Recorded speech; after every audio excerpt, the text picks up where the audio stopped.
नमस्कार रसिका हो. रंगगंधच्या मैफिलींमधून खूप वेगळ्या वेगळ्या विषयांवर सादरीकरण केलं जातं. मग ते प्रवास वर्णन असो किंवा कथाकथन असो, गाणं असो, रसग्रहण असो, खूप वेगळे वेगळे विषय हाताळले जातात. आणि म्हणूनच ह्या अनोख्या मैफिलीची आपण सगळेजण आतुरतेने वाट पाहत असतो. आत्ताचा जो रसग्रहणाचा विषय आहे ते एक सुंदर गीत आहे. गीत म्हणण्यापेक्षा मी असं म्हणेन की ती एक सुंदर संकल्पना आहे, एक सुंदर भावना आहे. आणि या सुंदर संकल्पनेचे 4 वेगळे वेगळे आविष्कार आजच्या या रसग्रहणातून आपण थोडेसे बोलणार आहोत. श्रोते हो, अगली डकलिंग ही संकल्पना सगळ्यांनीच ऐकली असेल. एखादी व्यक्ती जी न्यूनगंडाने ग्रासलेली असते, ज्या व्यक्तीला आपल्यातले गुण, आपल्यातल्या क्षमता यांची जाणीव नसते, त्या असतात पण त्याची जाणीव नसते, अशा व्यक्तींना अगली डकलिंग ही संकल्पना वापरून उल्लेखलं जातं. तर अशा व्यक्तींना पुढे आयुष्यात कधी ना कधी, उशिरा का असेना, पण त्यांच्यातल्या क्षमतांची जाणीव होते. आणि ती जाणीव झाल्यानंतर त्यांचं आयुष्य बदलून जातं. आणि मग ह्या उपेक्षित अशा पिल्लाचा, बदकाचा एक छान राजहंस तयार होतो म्हणण्यापेक्षा तो राजहंस त्या व्यक्तीमध्ये असतोच, फक्त त्याची जाणीव त्याला नंतर होते. श्रोते हो, अगली डकलिंग ही कथा आहे मूळ परदेशातली, हॅन्स अँडरसन यांची ही कथा. ह्या संकल्पनेवर जो पहिला व्हिडिओ आपण बघणार आहोत तो आहे अगली डकलिंग ह्या साधारण 1952 साली आलेल्या सिनेमातला. तर ह्यामध्ये आपण असं बघू शकतो की एक निराशेने ग्रासलेला एक छोटा मुलगा आहे आणि त्याला समजावणारा एक व्यक्ती आपल्याला समोर दिसते. आणि अगली डकलिंग ह्या गीतामधून, ह्या काव्यामधून ती त्या मुलाला त्याच्या नैराश्यातून, बालसुलभ जे नैराश्य आले त्याला, त्याच्यातून ती व्यक्ती त्याला बाहेर काढते. तर हे करत असताना इतकं सुंदर त्याचं सादरीकरण होत असताना आपल्याला दिसतंय. आणि बेस व्हायलिन्सचा उत्तम वापर आणि एक प्रवाहीपणा जो त्या सादरीकरणामध्ये आहे तो मला खरंच खूप भावला. आणि असं समजावत त्या मुलाला त्याच्या नैराश्यातून बाहेर काढण्यासाठी जो काही त्या माणसाचा प्रयत्न चालू आहे, आणि तेही अगदी लाईव्हली, म्हणजे शेजारी बदकं पण दिसत आहेत आणि त्यांचा एक क्वॅक क्वॅक आवाज करत ज्या पद्धतीने ते गायलं जात आहे ते गाणं, तर हे खरंच खूप सुंदर आहे. आणि ती भावना खूप छान पद्धतीने, खूप सहजतेने त्या मुलापर्यंत पोहोचताना आपल्याला दिसते. Would you like me to tell you a special story? You would? Come on up here. Come on.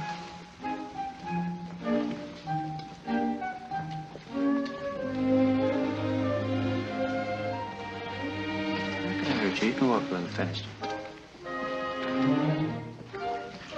Now, let me see.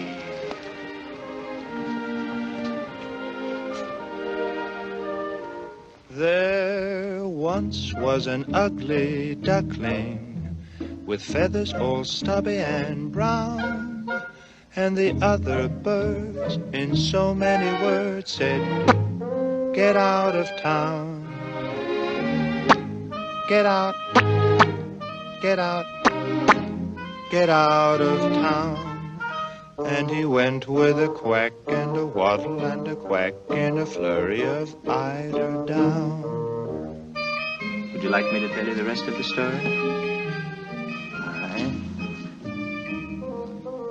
That poor little ugly duckling went wandering far and near, but at every place they said to his face, "Now get out of here.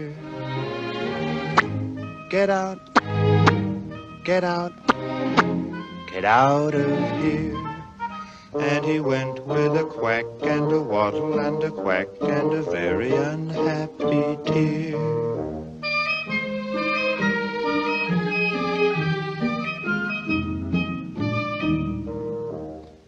All through the winter time he hid himself away, ashamed to show his face, afraid of what others might say.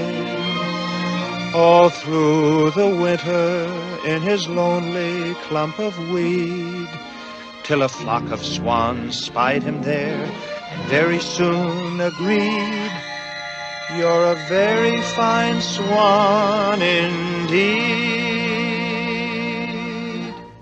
A swan? Me a swan? Go on. He said, yes, you're a swan. Take a look at yourself in the lake and you'll see. And he looked and he saw and he said, I am a swan. Whee! I'm not such an ugly duckling, no feathers all stubby and brown. For in fact these birds in so many words said, the best in town. The best, the best, the best in town.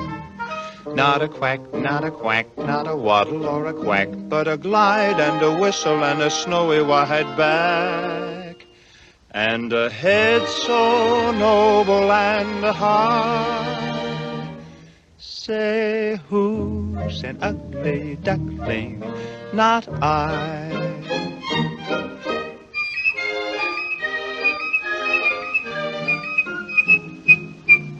Not I. श्रोतेहो, ugly duckling ही संकल्पना परदेशातली जरी असली तरी ती आपल्या मातीतली वाटावी, आपली वाटावी. इतक्या सहजतेने, नेमकेपणाने आणि मोजक्या शब्दात गीत रूपाने ती आपल्यापर्यंत पोहोचवली आहे ती महाकवी ग दी माडगुळकर यांनी. ग दी माडगुळकर म्हणजे मराठी साहित्य आणि चित्रपट सृष्टी स्वतःचे अनभिषिक्त सम्राटपद निर्माण केलेली अशी व्यक्ती. आणि त्यांनी लिहिलेलं अगली डकलिंगवरचं हे गीत म्हणजेच एका तळ्यात होती बदके पिले सुरेख, होते कुरूप वेडे पिल्लू तयात एक. या गाण्याचे शब्द इतके भिडणारे की प्रत्येकाला ते गीत आपलं वाटतं. आपल्यातला राजहंस जाग करणारं असं हे गीत.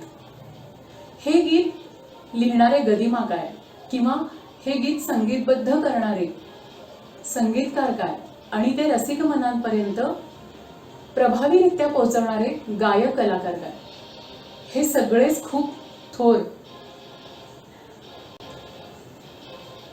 सुखाचे सोबती या चित्रपटासाठी संगीतकार वसंत पवार यांनी एका तळ्यात होती या गीताला स्वरसाज चढवलेला आहे. आणि हे गाणं खूप सुंदररित्या आपल्यापर्यंत पोहोचवले ते गोड गळ्याची गायिका मधुबाला जवेरी यांनी. भैरवीच्या अंगाने साधारणपणे जाणारी ही रचना. बालवयातच कथांमधून संस्कार घडवण्याची आपली संस्कृती, आपली पद्धत, आणि ती कथा एका गीतामधून जर सांगितली गेली असेल तर ती अजूनच परिणामकारक होते. वसंत पवारांच्या संगीताने नटलेली ही कविता त्या कुरूप उपेक्षित पिल्लाची व्यथा अगदी बालसुलभ सहजतेने या गीतात मांडलेली आपल्याला दिसून येते. तळ्यातलं ते शांत वाहणारं पाणी आणि त्याच्यामध्ये विहार करत असणारी बदकं, तर हे सगळं दृश्य सुरुवातीचा जलतरंगाचा जो पीस येतो गाण्यामध्ये, तर त्याच्यामधून आपल्या डोळ्यासमोर अगदी उभं राहतं. आणि गायिकेने म्हणजे मधुबाला जवेरी यांनी त्यांचा गोड आवाज आणि सुंदर उच्चार या माध्यमातून या बालगीताला कथा आणि गाणं या दोन्हीचा सुंदर स्पर्श मिळवून दिलाय. भैरवीचे आर्त स्वर या गीताच्या अर्थाला अगदी सहजतेने आपल्यापर्यंत पोहोचवतात. एका तळ्यात होती बदके पिले सुरेख, होते कुरूप वेडे पिल्लू तयात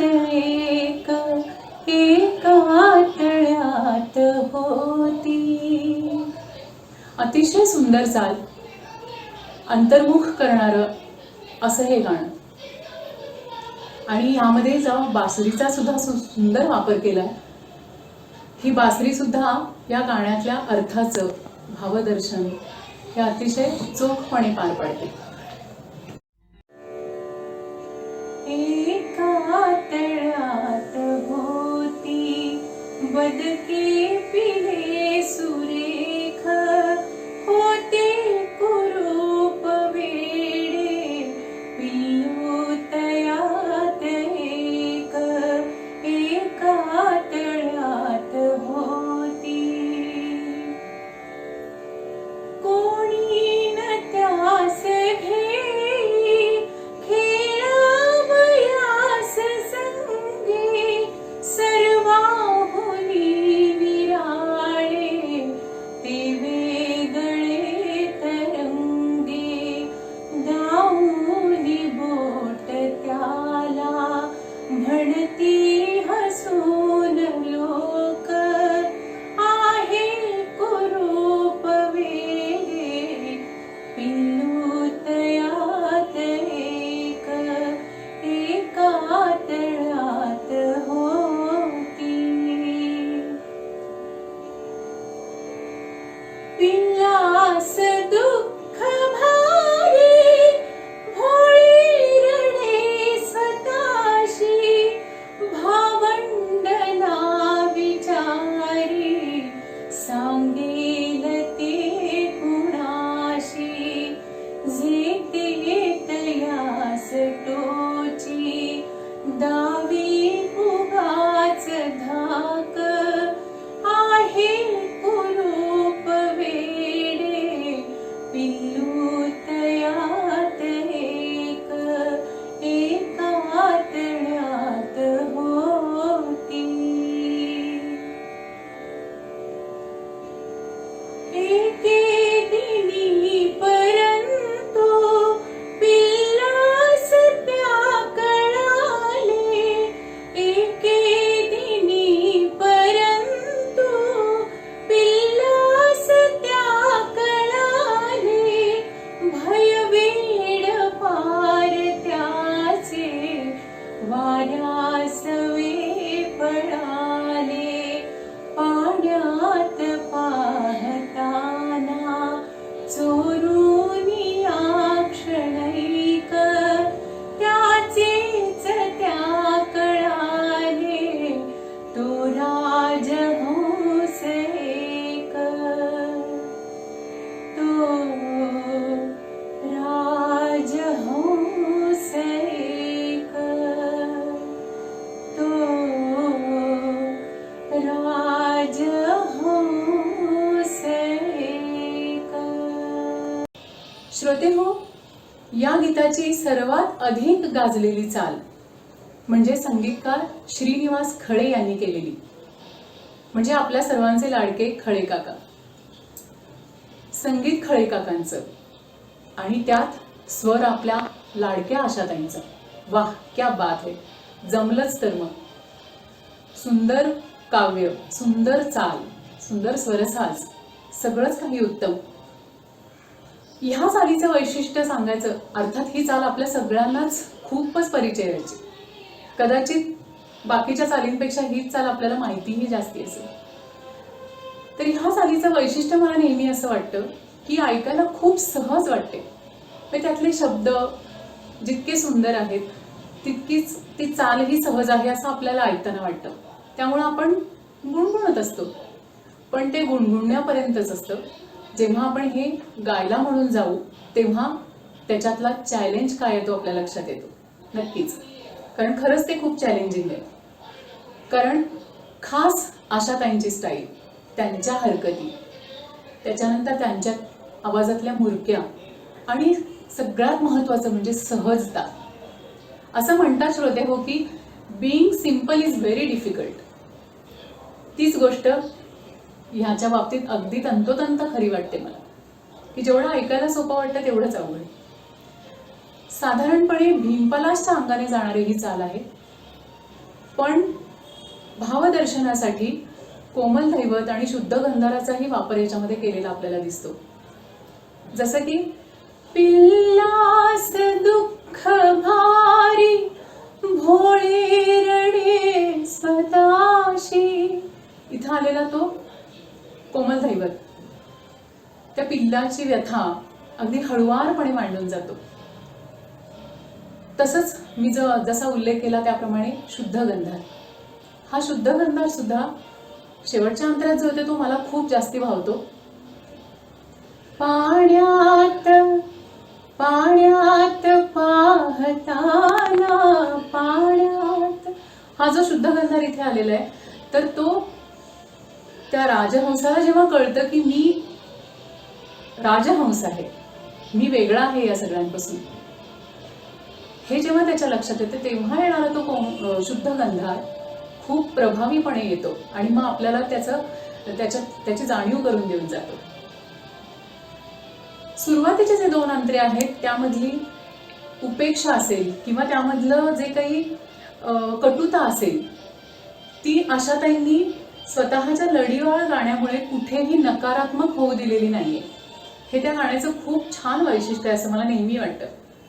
निरागस पिल्लाचं मनोगत असेल किंवा व्यथा या चालीतून जी काही व्यक्त झाली आहे त्याला खरंच तोड नाहीये.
श्रोतेहो, या गाण्याची अजून एक चाल, कदाचित आपल्याला ती चाल माहिती सुद्धा नसेल, कारण खूप प्रसिद्धीला न आलेली अशी ही चाल.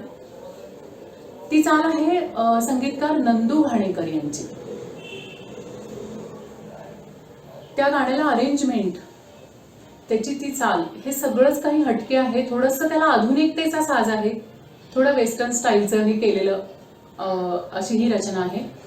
आणि ह्या रचनेबद्दल एक अजून वैशिष्ट्य मला सांगावंसं वाटतं की त्याचं संगीत संयोजन म्हणजे अरेंजमेंट जी आहे ती आजचे आघाडीचे संगीतकार अजय अतुल यांची आहे. आणि या गाण्याला जो स्वर लाभला आहे तो एका रांगड्या मराठमोळ्या गायकाचा स्वर आहे. आणि ते गायक म्हणजे रवींद्र साठे.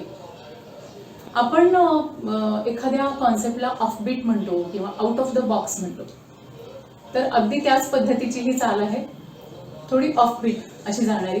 ह्याच्यातला जो वाद्यवृंद वापरला गेला आहे तो सुद्धा थोडा पाश्चात्य पद्धतीने वापरला गेला आहे, वेस्टर्न आहे. ही चाल श्रोतेहो जेव्हा मी पहिल्यांदा ऐकली तेव्हा ती चाल समजून घेताना मी त्याच्यात गुंतत गेले थोडी, कारण आधीच्या ज्या जुन्या चाली आहेत त्याचा प्रभाव थोडासा आपल्या मनावर असतोच. त्यामुळे एकाच गीताची नवीन चाल ऐकताना थोडं आपण त्या चालीमध्येच जास्ती गुंतून जातो. ह्या चालीमध्ये सुद्धा कोमल गंधार निषादाचा खूप जास्ती वापर केला गेलाय. आणि तो वापर होत असतानाच अचानक येणारा तीव्र मध्यम हे आपलं लक्ष वेधून घेतो आणि ते त्या गाण्याचं एक वेगळं वैशिष्ट्य आहे.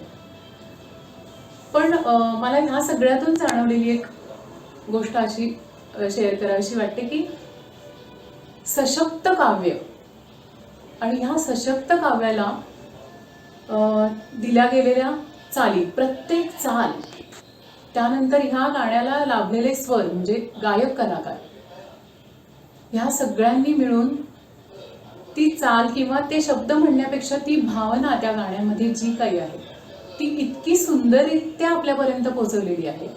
मग ते पहिल्या व्हिडिओमध्ये आपण जसं बघितलं तसं त्या सिनेमातलं म्हणजे अगली डकली या सिनेमातलं वेस्टर्न स्टाईलचं असो काव्य, किंवा आपलं मराठमोळं हे जे गाणं आहे एका तळ्यात होती, तर त्या गाण्यामधली भाषा वेगळी असली तरी सुद्धा जी भावना पोचवली ती खूप प्रभावीपणे पोचते. आणि कारण ती संकल्पनाच इतकी सुंदर आणि सशक्त आहे की प्रत्येक मनाला उभारी देणारं असं हे गीत, अशी ही संकल्पना, अशी ही भावना आहे. त्यामुळे एक अजरामर कलाकृती ह्या माध्यमातून निर्माण झालेली आहे आणि त्याचा आनंद आपल्या सगळ्यांना पिढ्यानपिढ्या मिळत आलाय आणि ह्याच्या पुढे सुद्धा नक्कीच मिळत राहणार आहे.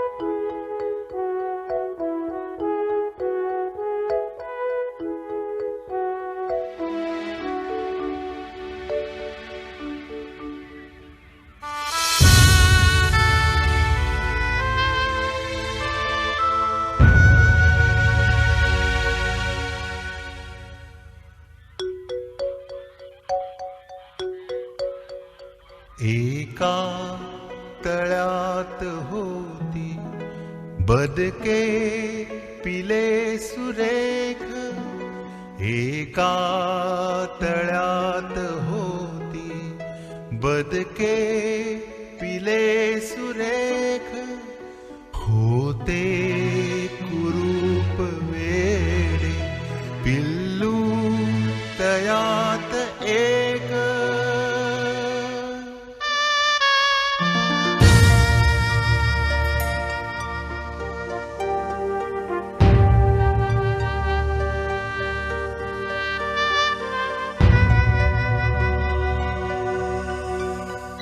कोणी न त्यास घेई खेळावयास संगे, सर्वांहुनी निराळे ते वेगळे तरंगे, दावू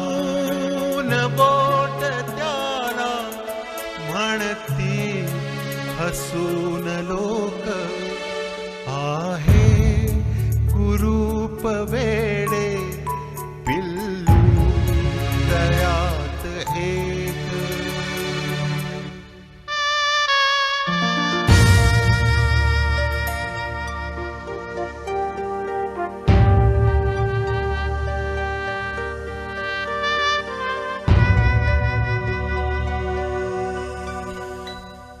पिल्लास दुःख भारी भोळे रडे स्वताशी भावंडना विचारी सांगेल ते कुणाशी जेते तयास टोची दावे उगाच धाक आहे कुरूप वेडे पिल्लू तयात एक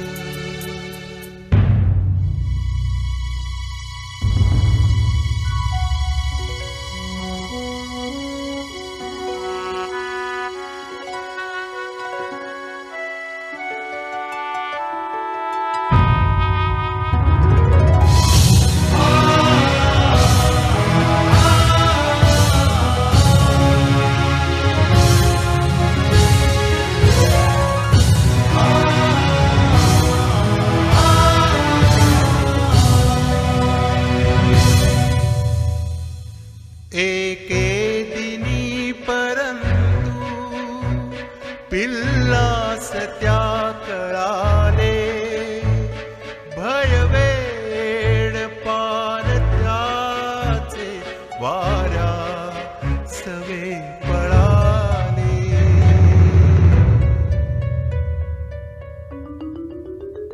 पाण्यात पाहताना चोरू या क्षणैक त्याचे